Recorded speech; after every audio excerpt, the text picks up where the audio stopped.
दोस्तों, मैं कुछ एक बात जनरल बात बता रहा हूँ। जैसे ये जो भी एलजीनेस कर रहे हैं, उनमें से कुछ लीडर्स ऐसा बोलते हैं कि लिक्विडिटी इसकी लॉक नहीं है, वो तो अच्छी बात है। अब दोस्तों, अब जब उनसे ये बात की जाती है कि लिक्विडिटी लॉक नहीं है तो क्रिएटर सारा फंड कभी भी निकाल सकता है, तो वो लोग मानने को तैयार नहीं। जब लिक्विडिटी लॉक ही नहीं है, जैसे देखिए यहाँ पे लिक्विडिटी लॉक नहीं है, 468.3 मिलियन इसकी लिक्विडिटी है और इसकी लिक्विडिटी ये निकाली जा रही है। देखो कौन निकाल रहा है, खुद क्रिएटर लिक्विडिटी के अंदर निकालता है ना, क्योंकि एलपी तो वो ही बनाता है ना, तो निकालेगा कौन? क्रिएटर खुद, कोई भी यूजर निकाल सकता है। अब यहाँ पे लाखों डॉलर की पर डे की इसकी लिक्विडिटी निकाली जा रही है। किस पर्पज से निकाली जा रही है वो अलग मैटर है, लेकिन निकाली क्यों जा रही है, क्या कारण? निकालनी नहीं चाहिए ना, रेट की वाट नहीं लग गई। लिक्विडिटी लॉक नहीं होने से ये लफड़ा होता है। अब ये लोग बोलते हैं ब्लॉकचेन आ रही है, वहाँ पर फंड लगाया जा रहा है, कभी बोलते हैं बर्निंग हो रहा है। मैं कह रहा हूँ लोगों का फंड आप निकाल रहे हो, किसी ने बेचारे ने $10 में लिया होगा, अभी $4 उसकी रेट हो रही है। फिर इसके बाद यहाँ पर एलजीनेस के अंदर और क्या हो रहा है, जब मर्जी हो जब पेमेंट निकाल सकते हैं। मतलब आज पेमेंट लगाया और उसके बाद में जब मर्जी हो पेमेंट निकाल सकते हैं। अब मुझे बताइए 24 घंटे बाद में जब मर्जी हो पैसा जब निकाल ही देंगे तो रेट डाउन होगी कि नहीं? फिर ये लोग बोलते हैं कि रेट डाउन होती है जितने में दूसरे लोग डाल देते हैं। तो ये क्या अच्छी बात है क्या? क्रिप्टो करेंसी का कोई प्रोजेक्ट है, उसके अंदर आज फंड लगाया, कल जब निकाल देंगे लोगों के लिए बढ़िया है, लेकिन रेट की वाट लग जाती है उसका कुछ नहीं है। मैं एक ही बात पूछना चाहता हूँ एलजीनेस वालों को कि $84 पे रेट गई, अचानक इतना पंपिंग हुआ और $4-5 पे आ रहा है, ये डंपिंग हुआ, क्या कारण? इसका मेन कारण ये था ना कि आज लगाया कल निकाल दो, और लिक्विडिटी लॉक में नहीं है। अब देखो ये इसकी जो लिक्विडिटी निकाली जा रही है रिमूव, अब देखो ये 23 मिनट पहले $4,68,000 निकाले गए। किसने निकाले? और एक ही एड्रेस दिखेगा लगभग, ये D80 भी दिख रहा है, 348 भी दिख रहा है, D80 348, बस ये दो एड्रेस दिख रहे हैं। 348 जो है वो लिक्विडिटी निकालता है, थोड़ी सी कम निकालता है, और जो D80 वो ज़्यादा निकालता है। अब ये कौन निकाल सकता है? ये क्या लिखा हुआ आ रहा है, रिमूव लिक्विडिटी। अब ये लिक्विडिटी बर्निंग में जा रही है। ऐसा बर्न करने की क्या ज़रूरत है? बर्न करने की क्या ज़रूरत है कि लोगों की जो है वो एकदम यहाँ पर रेट ही डाउन हो जाए। अब AIPF की बात कर रहा हूँ मैं आपको, ये देखिए लिक्विडिटी में ताला लगा हुआ है, ये लॉक है। ये लॉक होना अच्छी बात है कि नहीं? जब लिक्विडिटी लॉक होती है तो उसको क्रिएटर भी नहीं निकाल सकता, और 100% बर्न है एलपी भी। अब फिर भी एलजीनेस करने वाले कुछ सज्जन बोलते हैं कि नहीं लिक्विडिटी ओपन होना अच्छी बात है। कहाँ से अच्छी बात है? आपके कहने से अच्छी हो जाएगी बात? पूरी दुनिया के अंदर ChatGPT देखो, बड़े बड़े डेवलपर देखो, पूरी दुनिया के टेक्निकल जो एक्सपर्ट बोलते हैं कि लिक्विडिटी लॉक होने पर और एलपी बर्न होने पर रग पुल नहीं होता है। अब एलजीनेस के अंदर रग पुल है, और फिर भी क्या लिक्विडिटी लॉक होना भी नहीं, लॉक अच्छा लॉक नहीं है इसलिए अच्छी बात है। मतलब गलत बात को भी अच्छी बात बता रहे हैं। अब कहाँ जाना? अब कोई किसी ने ठान ही लिया कि बकरे की 3 टांगें होती है, और कोई जिद पकड़ के बैठ जाए, समझने को तैयार नहीं हो, मानने को तैयार नहीं हो, क्या कर सकते? या लिक्विडिटी लॉक है। कितनी बड़ी बात है AIPF के अंदर है कि 100% लिक्विडिटी लॉक है, 100% टोकन बर्न है। यहाँ पर देख लो, आप ट्रांजेक्शन में जाते हैं, लिक्विडिटी कोई निकाल ही नहीं सकता है, क्योंकि लिक्विडिटी देखो ये ट्रांजेक्शन पे गया और मैं रिमूव पे गया, यहाँ पर एक बार किसी ने लिक्विडिटी डाली थी $100 की, जिसने डाली वो निकाल सकता है, क्योंकि LP टोकन भी उसके पास में होता है। जिसने निकाली लगाई वो निकाल दी, लेकिन यहाँ पर क्रिएटर निकाल ही नहीं सकता, लोगों का फंड निकाल ही नहीं सकता है। तो लॉक होने का ये फायदा होता है कि कभी भी रग पुल नहीं हो सकता। रग पुल क्या है वो भी आपको समझना पड़ेगा ना। तो ये सारी बातें हैं आज की तारीख में। अब इसकी रेट है $2.16 पे गई है। 3 से 4 महीने में तो बड़े बड़े प्रोजेक्ट के पंपिंग डंपिंग चालू हो जाता है। देखो रेट घटना बढ़ना अलग चीज़ है। रेट किसी भी क्रिप्टो के रेट घटना और बढ़ना वो उसका नेचर होना चाहिए, लेकिन अचानक से रेट ज़्यादा बढ़ना और अचानक से ज़्यादा घटना वो गुण नहीं है, वो अवगुण है। और एलजीएनएस के अंदर वो अवगुण है, इसलिए $84 से वापस $4 पे आ गया। मान लीजिए किसी ने $10-20 पे लिया होगा, उसकी क्या हालत हो रही होगी। ये आपकी जो स्टोरी चल रही है ना, ब्लॉकचेन आ रही है, वो आ रही है, अच्छी बात है, ब्लॉकचेन आ रही है, तो यहाँ से पैसा निकाल के ब्लॉकचेन में डाल रहे हो लोगों का पैसा। तो मैं निंदा नहीं कर रहा हूँ, कुछ लोग मानने को तैयार नहीं है, इसलिए मेरे को वीडियो बनाना पड़ रहा है। आज की तारीख में AIPF के अंदर देख लो, अब आप खुद नज़रों के सामने देखो, अब मानने को आप तैयार नहीं है। गो प्लस सिक्योरिटी के अंदर एक इश्यू है सिर्फ सेल टैक्स का 5%, इसके अलावा एक भी मतलब टैक्स मॉडिफेबल नहीं है, एक्सटर्नल कॉल नहीं है, ऑनरशिप रिनाउंस है, हिडन ऑनर नहीं है, ओपन सोर्स सारे वेरीफाइड है। अब इतनी सारी चीज़ें यहाँ पर नज़रों के सामने टैक्स इसके अंदर बोल रहा है। इसके बाद में देखो, नो इश्यू, क्यू कंट्रोल पर कोई इश्यू नहीं, 100 में से 100 स्कोर दे रहा है टोकन सनी पर। अब आप एलजीएनएस का देख लो, GNS, तो जो नज़रों के सामने सच्चाई है तो उसको भी अगर नहीं मानेंगे, 4 इश्यू दिख रहे हैं इसके अंदर। टैक्स मॉडिफेबल हो सकता है, कभी टैक्स घटाया बढ़ाया जा सकता है, 5% टैक्स है ना, उसको 90% भी किया जा सकता है। ये खतरा नहीं है फ्यूचर का। एक्सटर्नल कॉल है, बाहर से कुछ भी कॉल देकर के इसके अंदर कुछ भी करवाया जा सकता है। मिंटेबल टोकन है, जितनी मर्जी वो मिंट कर सकता है, बिना डॉलर और डाई लिए भी क्रिएटर मिंट कर सकता है, मिंट करके वो सेल कर सकता है। तभी तो लिक्विडिटी लॉक हो रही है, वहाँ से निकाली जा रही है। बताइए, टोकन दिए जा रहे हैं और सीधा डाई हो रही है, वो डाई से फिर उनका जो भी कर रहे होंगे वो ठीक है, लेकिन लिक्विडिटी तो निकाल रहे हैं ना। फिर ये सेल टैक्स 5% है, चलो ठीक है। 4 इश्यू, 2 इश्यू इसके अंदर भी है, क्यू कंटेल में हिडन ऑनर है, सस्पिस एक्टिविटी है। अब ये अगर टोकन स्निपर के अंदर भी देख लो, 70 का स्कोर है। अब नज़रों के सामने सारी इतनी नेगेटिव चीज़ दिख रही है, फिर भी उसको मानना नहीं। ब्लॉकचेन आ रही है, ब्लॉकचेन में पैसा लगाए, अरे ब्लॉकचेन के बहुत बड़े बड़े प्रोजेक्ट में कर चुका हूँ। क्या होता है ब्लॉकचेन से? नेटिव टोकन होने से होता क्या है?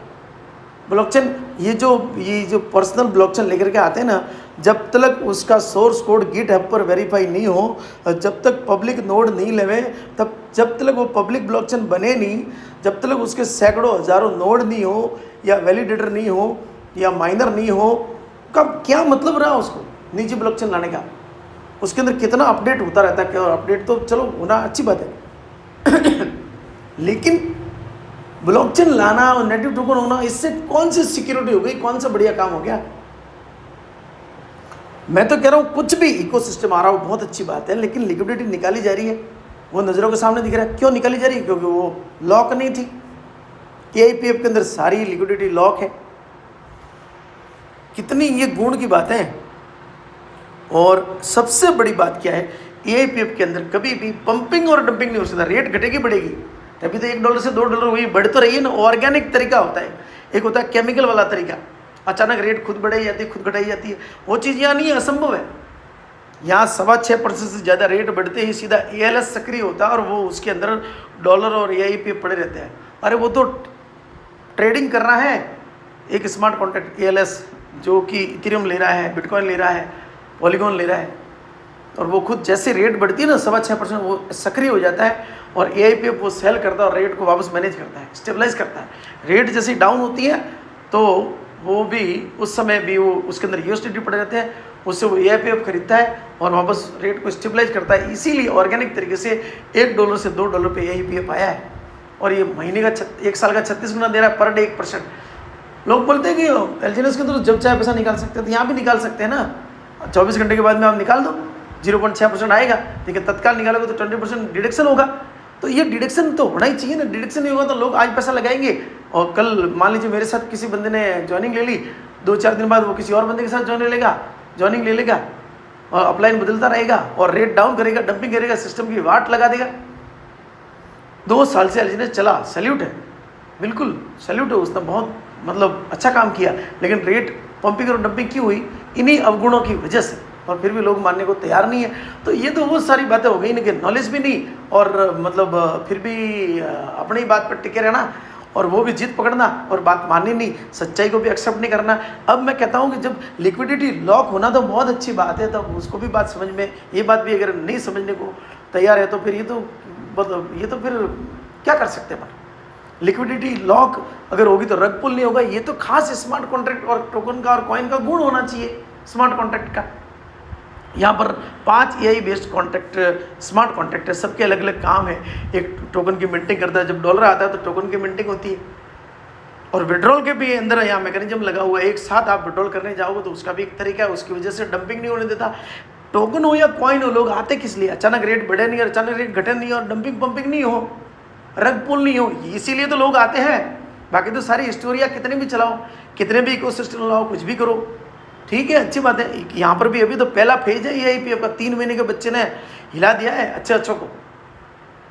180 करोड़ का इसका मार्केट कैप हो चुका है 3 महीने में, और कोई रेंटल लिक्विडिटी नहीं है।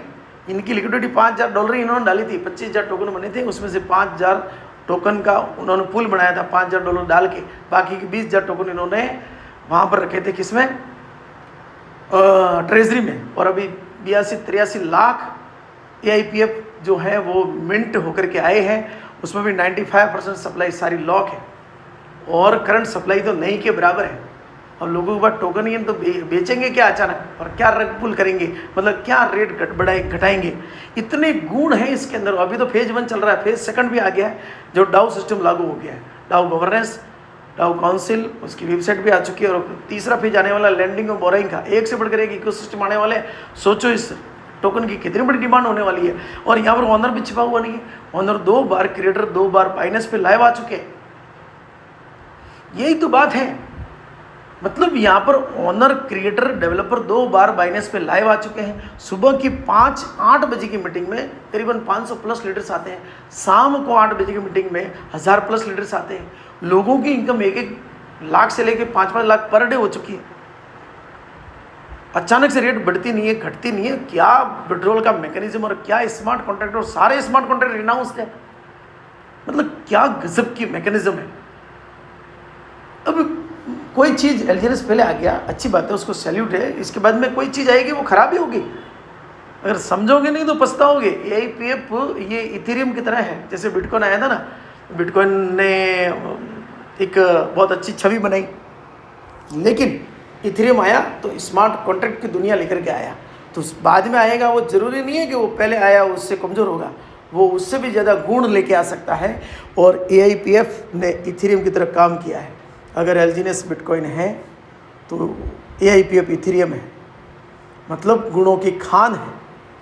क्योंकि इथेरियम की जो ब्लॉकचेन है वो प्रूफ ऑफ वर्क की पहले थी, बिटकॉइन की भी प्रूफ ऑफ वर्क की थी, लेकिन प्रूफ ऑफ वर्क में बिजली ज़्यादा कंज्यूम होती है, और दोनों लेयर 1 की ब्लॉकचेन लेकर के आए थे। इसके बाद में पॉलीगॉन आया, वो लेयर 2 की ब्लॉकचेन लेकर के आ गया। इथेरियम के ऊपर अधिकतर ब्लॉकचेन अब इथेरियम के ऊपर बन रही है। फिर अभी इथेरियम भी प्रूफ ऑफ स्टेक में आ गया, और प्रूफ ऑफ स्टेक के अंदर स्टेक में बिजली कंज्यूम नहीं होती है, वहाँ वैलिडेटर होता है, वहाँ पर जो जितना ज़्यादा स्टेक करता है उसको रिवार्ड मिलते हैं और वैलिडेटर बनता है। तो ब्लॉकचेन की दुनिया में भी बहुत बड़े बड़े गोते मैंने लगा दिए हैं, स्मार्ट कॉन्ट्रैक्ट की दुनिया में बड़े बड़े गोते लगा दिए हैं। इसलिए क्या है कि देखो, अपन हेल्दी डिस्कशन कर रहे हैं। EIPF एक ऐसा अवतार है, जैसे कि एलजीएनएस एक अवतार था, लोगों को तारा भी और लोगों को लॉस भी हुआ, फिर उनको टिके रहेंगे, उनको प्रॉफिट भी होगा। एलजीएनएस उसको सैल्यूट करते हैं, क्योंकि सैल्यूट इसलिए करते हैं कि उसके वो टिका रहा 2 साल तक, इसलिए उसको सैल्यूट करते हैं।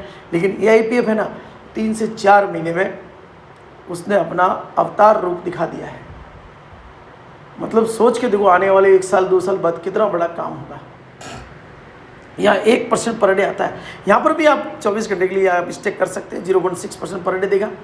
45 दिन के लिए करोगे तो 0.7%, 90 दिन के लिए स्टेक करोगे तो 0.8%, 180 दिन के लिए करोगे तो 90 दिन के लिए 0.8%, और 180 दिन के लिए करोगे आप स्टेक तो 0.9%, और 1% पर डे 360 दिन के लिए करते हो तो 360 दिन में आपका 36 गुना हो जाता है पर डे 1%। 71 दिन तक अगर आप विड्रॉल नहीं करते हो तो आपका जितना भी टोकन है उसको डबल हो जाते हैं, और 6 महीने में 5 गुना हो जाते हैं।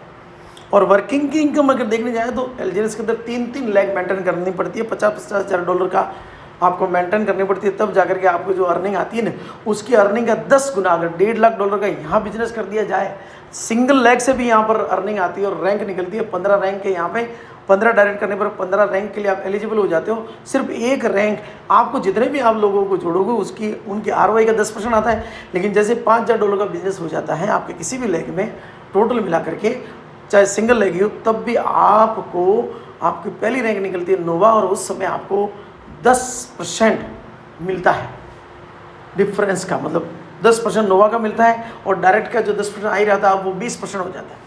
फिर $15,000 का और बिजनेस आते ही आपकी अगली रैंक निकलती है, $20,000 का बिजनेस टोटल हो जाता है। पहले 5 $15,000 और हुए, $20,000 के बिजनेस पे आपकी अगली रैंक निकलती है वीवा, और उस पर अर्निंग आती है शानदार, और उसके अंदर भी आपको 20% एक्स्ट्रा मिलता है और डायरेक्ट का 30% हो जाता है।